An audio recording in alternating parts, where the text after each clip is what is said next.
Kayu Agung itu kira-kira 33,5 kilo, kita sudah bisa dianggap 100% lah selesai.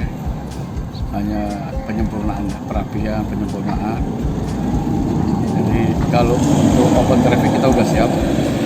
Hanya satu lokasi yang masih 1-2 hari ini mungkin kita sudah selesaikan dengan aspal sama markanya. Untuk persiapan menyambut arus Nataru ya? Ya, kita sudah siap juga. Siap untuk apa itu Pak, fungsional? Kalau sebenarnya gini, kalau kita untuk Nataru sudah siap. Tapi kalau menunggu misalnya jadwal peresmian dulu baru difungsionalkan untuk Nataru, kayaknya mungkin kalaupun kebagian tanggal ya di atas tanggal 20. Karena informasi dari pusat sampai tanggal 20 itu jadwal presiden udah penuh untuk peresmian tol. Jadi kalaupun kebagian kita ya mungkin itu, tapi kayaknya sih mungkin nggak sempat. Tapi Nataru kita utamakan. Nah, kita nggak sampai berpikir Bakahuni. Itu kalau kita normal lewat Indralaya itu kalau jalur yang misalkan yang paling nggak sibuk itu 2 jam, paling sepi ya. Kalau ini 3 jam, tapi kalau udah jamnya truk keluar atau kendaraan berat keluar itu bisa 5 jam. Tapi kalau ada yang mogok 1 truk saja itu bisa nggak pasti berapa jam. Tapi kalau lewat sini insya Allah 1 jam itu udah paling lambat. Ini jarak kita 33,5, kecepatan minimal 60, jadi ya setengah jam lah kita. Jadi ada kepastian untuk pengemudi ya Pak ya? Ada kepastian, pasti sampai. Pasti cukup. Kalau sesuai standar tol operasional itu kita kan hanya di sekitar interchange. Tapi interchange karena kita belum fungsikan untuk fungsional ini, jadi hanya di tempat-tempat tertentu aja yang kita. Kalau di jalan tolnya sendiri sepertinya nggak ada. Tapi marka kita kan sudah ada semua. Dan marka itu kan punya glass speed, jadi yang memantulkan sinar. Stasiunnya Pak ya? Ya. Jadi pengamanan tetap kita utamakan.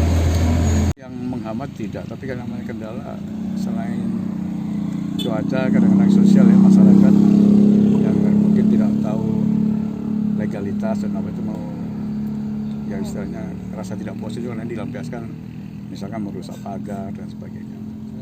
Tapi tidak menghalangi pembangunan. Selama fungsional gratis Pak ya? Oh gratis, setelah fungsional juga masih gratis. Sebelum berbayar berarti gratis. Yang menghambat tidak, tapi kan namanya kendala selain cuaca, kadang-kadang sosial ya, masyarakat yang mungkin tidak tahu legalitas dan apa itu mau ya istilahnya rasa tidak puas itu yang dilampiaskan, misalkan merusak pagar dan sebagainya. Tapi tidak menghalangi pembangunan.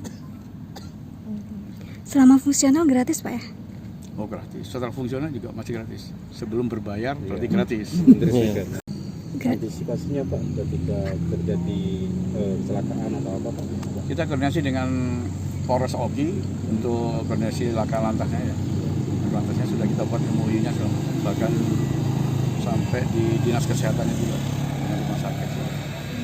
Untuk rambu-rambu gimana Pak? Rambu kalau untuk standar operasional mungkin kita masih 70% ya. Tapi untuk fungsional mungkin sudah siap. Ya. Tapi setelah Nataru selesai kita close untuk kerja lebih sempurna lagi. Tapi kan masyarakat di Nataru kalau kita ngikutin operasi lilin kalau nggak salah jadi sempat diinformasikan sekitar tanggal mulainya 23 sampai tanggal 2. Jadi sama tol ini 23 sampai 2 bukanya Pak? Nah sementara kita insya Allah tanggal 20, 21 ini udah siap. 21 udah bisa dilewatin. Tapi kita kan koordinasi dengan di lantas di sini kapan duanya karena kan terkait dengan jalan nasional segala macamnya. Jadi yang penting kita siapkan lebih awal. Kalau beliau minta lebih awal ya kita sudah siapkan lebih cepat.